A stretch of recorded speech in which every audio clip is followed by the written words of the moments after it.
Lauren with AfterBuzz TV. I'm really unsure as to what this whole Pokemon Go thing is. You're looking at it on your phone and running around, and they like pop up on the screen. I don't even know. They're here among us this very moment. I think so. I'm not getting into it. It seems like.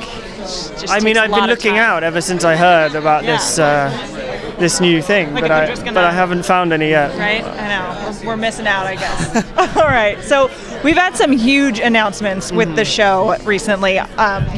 Season 5 obviously going to be our last season, and Rihanna joining the cast. Like, how is that? How does it feeling going into season 5? And obviously Norman is going to go through a very, very big transformation as well. Yes, absolutely. I mean, we've known about season 5 being the end point for us for a while. You know, at the end of the 3rd season, we knew we'd have 2 more to properly be able to tie up the story. And even though perhaps the end doesn't feel any closer now, we sort of knew it was coming.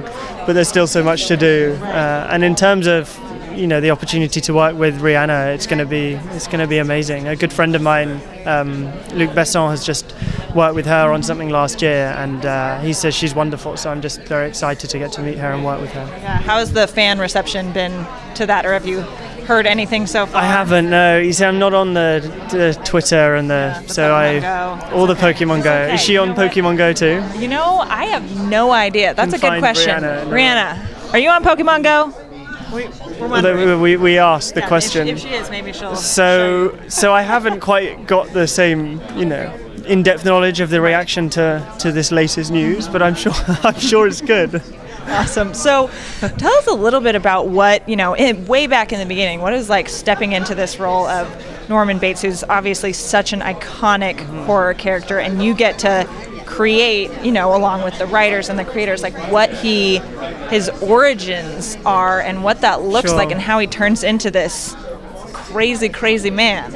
I know, and he's changed so much every year. The development of the character has been, I mean, the way it's been written, I can't imagine there's a better part on TV in terms of his journey and how far he has come and will go by the end of next season. And at the same time, the writers always manage to ground it in a sense of reality, that even as he kills his mother and she's definitively gone, he still kind of thinks she's around. It's brilliant. And even obviously, until that point, and I'm sure after we'll see, you still maybe don't necessarily relate to him, but you feel for him a lot. He's not you're not hating him throughout the show, and I which don't is think wonderful, and that's a testament, obviously, to the writers and to your acting too. And the way that everything it's almost more so he becomes in a weird way less like the stereotypical serial killer that you would imagine.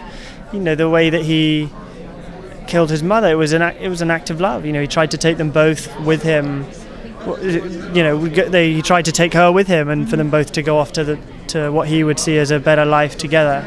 And his plan kind of backfired on him, but he's never wanted to be a serial killer. He's never played that up, and if anything, that's what makes it sort of so sad and keeps him sympathetic, as you say. Yeah. All right, so obviously, this show's coming to an end. What's next for you? What else do you have coming up?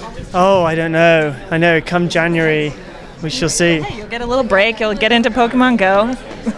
My plan is to play Pokemon Go. That's what I'm really looking forward to in once Bates is finished. Just the opportunity to really get into Pokemon Go and find Pikachu. It's been a while since I did actually. I do remember the Pokemon cards when I was younger, but yeah. So that's February's plan. All right, cool. All right, Thank you so much.